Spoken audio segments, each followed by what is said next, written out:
कटनी की विजय राघवगढ़ विधानसभा से बीजेपी विधायक संजय पाठक ने हरिहर तीर्थ के निर्माण के साथ अब अनोखा संकल्प ले लिया है।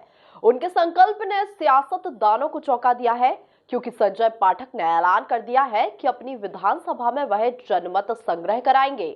अगर उन्हें 50% से कम लोगों ने पसंद किया तो वह चुनाव नहीं लड़ेंगे। देखिए इसी पर हमारी खास रिपोर्ट। बीजेपी विधायक संजय पाठक का अनोखा ऐलान, विधानसभा स्तर पर कराएंगे जनमत संग्रह। विजय राघवगढ़ विधानसभा से विधायक है पाठक। 50% से कम समर्थन मिलने पर बोले संजय पाठक, कहा 50% से कम मिला समर्थन तो नहीं लड़ूंगा चुनाव। दरअसल पूर्व मंत्री और विजय राघवगढ़ विधानसभा से बीजेपी विधायक संजय पाठक लंबी राजनीतिक विरासत को संभालने वाले नेता हैं।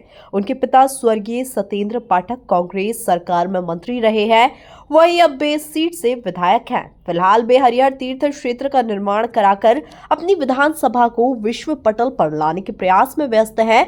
लेकिन इसी बीच उन्होंने बड़ा ऐलान कर दिया कि वे आगामी समय में अपनी विधानसभा में जनमत संग्रह कराएंगे और 50% से कम समर्थन मिलने पर चुनाव नहीं लड़ने का ऐलान कर दिया। तो तभी लड़ूंगा मैं जब इस विधानसभा क्षेत्र के 50% से ज्यादा लोग बोलेंगे कि भैया आप चुनाव लड़ो, नहीं तो चुनाव नहीं लड़ूंगा।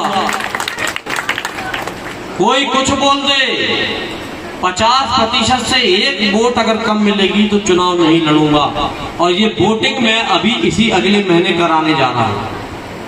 बकायदा वोटें छप के आएंगी, घर घर बांटी जाएंगी।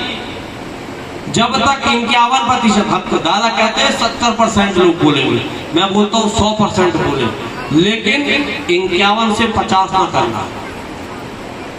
50 के नीचे अगर मेरे को खुद वोटिंग करा रहा हूं, लिख के भेज रहा हूं वोट बना के ऐसे कि चुनाव लड़े या ना लड़े, टिक लगा।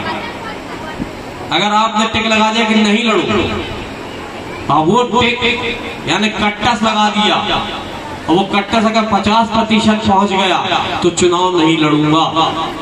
और अगर राइट के निशान यानी कि लड़िए और वो 50% से ऊपर हुआ तो ही चुनाव लड़ूंगा। मेरी वोट बन के आएगी। सबसे निवेदन है, उस वोट में कोई निशान मार्किंग नहीं रहेगी, सबको ही वोट डालना। घर घर बंटवाऊंगा, पेटी भी पहुंचेगी, कंसरा में छेदा करके भेजवाऊंगा। हाँ, ताकि पता न चला कुआ डाली से कोई के अंदर लपेट के डाल देना टिक लगा कि संजू भैया लड़ो कि नहीं लड़ो। और उसको फिर पब्लिक के बीच में खुलवाऊंगा और पब्लिक के बीच में खुलवा के और वहीं गिनवाऊंगा। और जब 1 महीने 1.5 महीने बाद रिजल्ट आएगा, उसके बाद चुनाव का निर्णय करूंगा कि हमको 51% से ज्यादा पूरे विधानसभा क्षेत्र से वोट मिलती है तो चुनाव लड़ूंगा, नहीं तो विधायक के लिए चुनाव का फॉर्म ही नहीं भरूंगा। आज घोषणा कर रहा हूँ मैं। बहुत बहुत धन्यवाद, आप सबको प्रणाम करता हूँ। और अब हरिहर धाम का प्रसाद आपके यहाँ पहुँचेगा। बीजेपी विधायक संजय पाठक के ऐलान के बाद सियासतदानों में चर्चाओं का दौर शुरू हो गया है, क्योंकि पहली बार कोई विधायक जनता के बीच अपनी लोकप्रियता को चुनाव से पहले ही साबित करने की कोशिश में जुटा है। Bureau report, MP news, Katni.